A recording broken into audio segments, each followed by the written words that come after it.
long time no see. I'm sorry that I have been MIA, but life has been crazy and school has been crazy and it's all just been real crazy.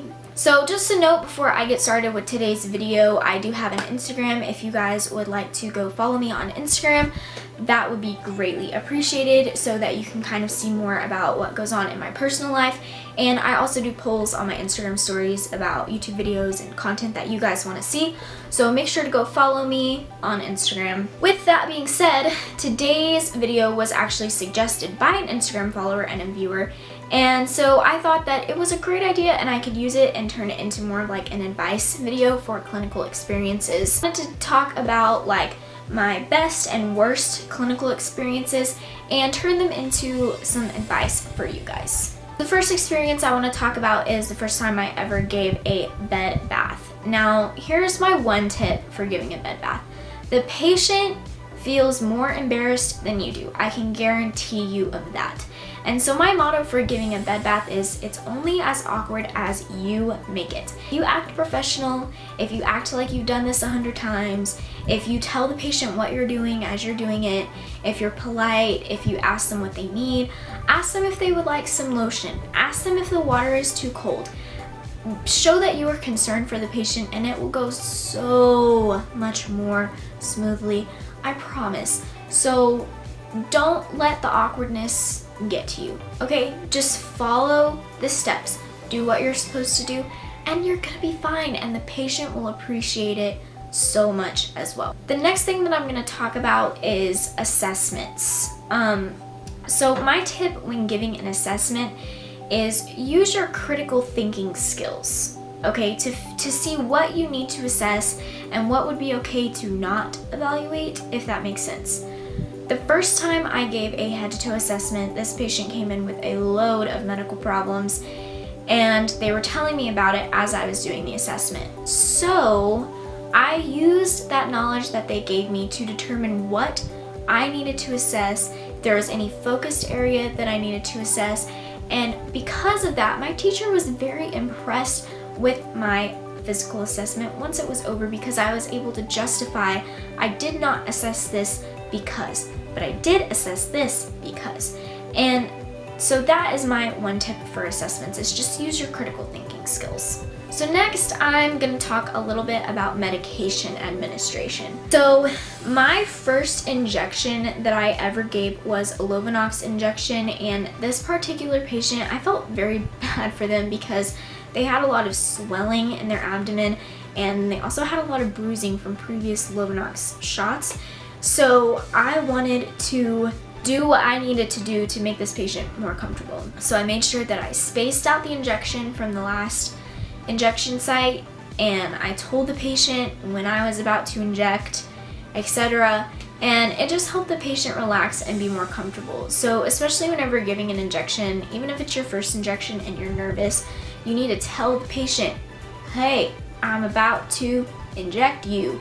And they will appreciate that. Okay, I'm gonna talk a little bit about the PEG tube medication administration.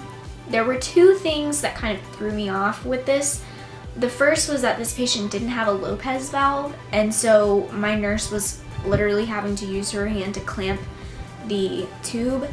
And the syringe, somebody must have dropped it or hit it on something because it was kinked, and so I could not pull and push as smoothly as I should have been, and that made it really, really difficult. I actually like removed the syringe from the tube before my nurse clamped, and it like spilt stuff everywhere, so I'm glad that we have a cloth there. But this unique experience aside, the most interesting thing from administering PEG tube meds was just how against what we had been taught we had to do it. And that probably made no sense what I just said. But they teach you something particular in school, and then we did the exact opposite up at the hospital. I had 3 liquid meds and a powder med, and I know that you're supposed to flush in between each med and all of that, but my nurse told me to mix it all into a cup and just give it all at one time. And so instead of safely administering 4 separate meds, I just had to administer this giant concoction of PEG tube medication, and it was very strange, and I don't really know how I feel about it. So my tip for that is just, I don't know, I mean, tell your nurse, like, I don't really feel comfortable doing it that way. Like, I should have told my nurse this. I don't feel comfortable doing it that way. I would like to do it the way that I've been taught, because that's what we're going to be tested on, and that's what we should be doing in the first place. So there's that. So the next thing that I'm going to talk about is my first blood draw, which I actually got on the first try. This patient was sick with some type of infection, which is why we were drawing their blood. So their skin was very hot and dry, and I thought that they were going to be a hard stick, but I got it on the first try. I listened to my teacher where she said, if you see a vein that looks good, feel it. Use feel over sight. And because of that, I was able to get blood return on the first try. The only issue that I had was that my tourniquet wasn't tight enough, and so my nurse had to tighten that for me.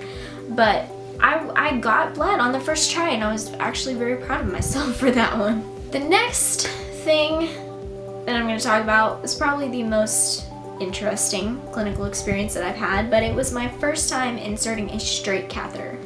We hadn't really practiced inserting a straight catheter, but we had practiced inserting an indwelling catheter, and the two are very different. You know, there's no balloon that you have to insert on the straight catheter, and you're solely inserting it just to get a sterile urine sample.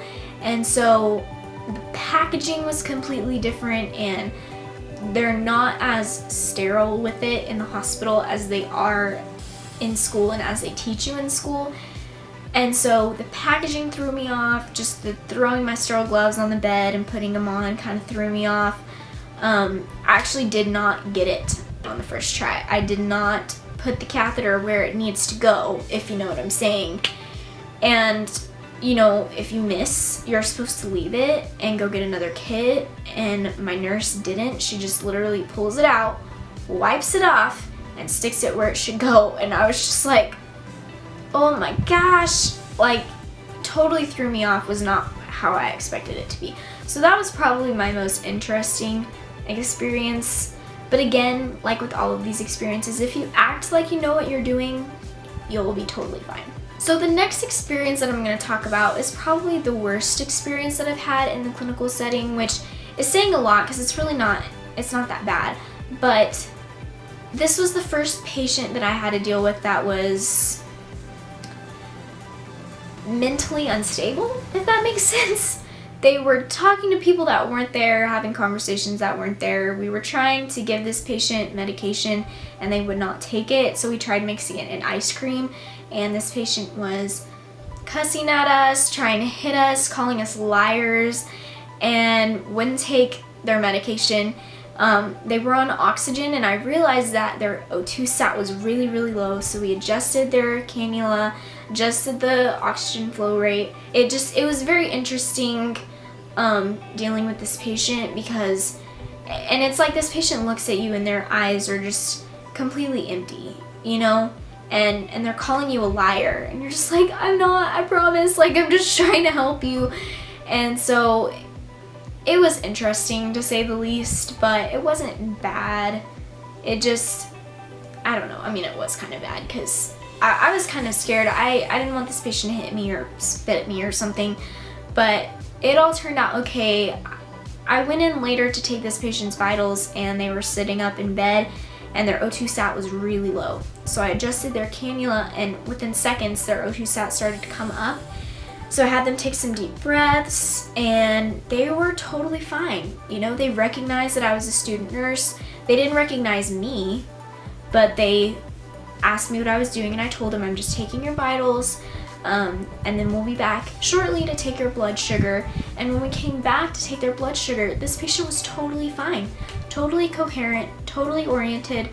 It was crazy. And so we came to the conclusion that their O2 sat, whenever it dropped, they weren't really fully oriented, and so we made it a priority to monitor their oxygen and to educate the patient about their cannula to keep it on. Okay, so the next and final thing that I'm going to talk about is a little bit more of a deeper topic, but it was my first code. This was a very interesting experience to me because I did not think that I would be working in code so soon in my schooling.